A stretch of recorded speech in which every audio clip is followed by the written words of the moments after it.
Good morning, Taylor. How are you? This week we are going to end our story with a strategy that I call end in the moment. End in the moment. Okay, the way we end our story, Taylor, is just as important as how we begin our story.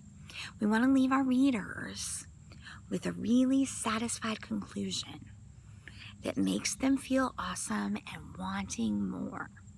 Okay, so this is how we could do that, all right?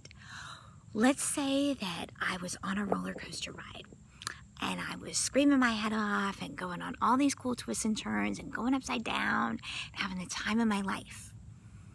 I would not want to end my story with the car ride home and going to bed. That would be kind of boring. I would want to end my story in the moment that I stepped off of that roller coaster and all the feelings that I was feeling inside, and maybe running around to the beginning of that ride and doing it all over again. That is how I would end my story. Or remember last week I told you about my son. I wouldn't want to end my story with him being in the hospital with a sore stomach.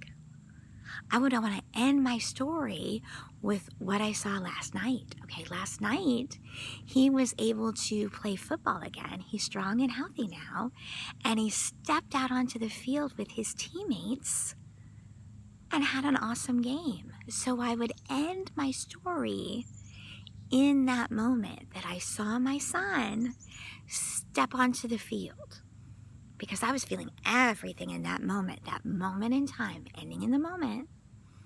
I was feeling proud because not only had he beat that stomach bug, but he went on to beat the other team and they won the game. So as you write chapter 3 and you're planning out your beginning and your middle, find a moment in the middle of that chapter, a moment that you could carry over and have be the ending of your story. Now, it's a little challenging, Taylor, but you're an awesome young writer, okay? And I believe in you. And I really think you can do it. So I'm super excited to see what you're going to do with this chapter. All right? I want you to have a great day. I want you to have a great week. And I'll be talking to you really, really soon, okay, Taylor? Goodbye.